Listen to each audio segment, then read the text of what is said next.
Bu şunu anlatıyor muhterem Müslümanlar. Bir, burada ihtimal hesaplarına göre bir ölçü vardır.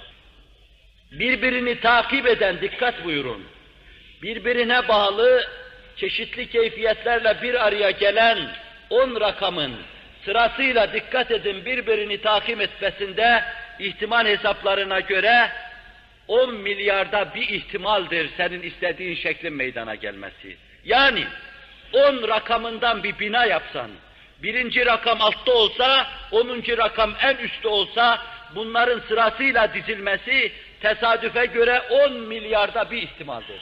10 milyar defa böyle olacak, belki bir kere öyle olur.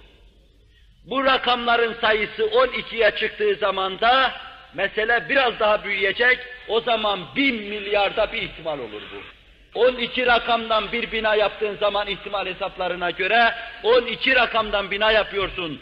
Binanın temelinde bulunan taşın adı 1, ikincisi 2, üçüncüsü 3. Sırasıyla bunları gelişi güzel atacaksın. Bunların sırasıyla yerlerini alması 1000 milyarda bir ihtimaldir. Bu taşların sayısını 22'ye çıkardığınız zaman 1000 milyar defa 1000 milyarda bir ihtimaldir.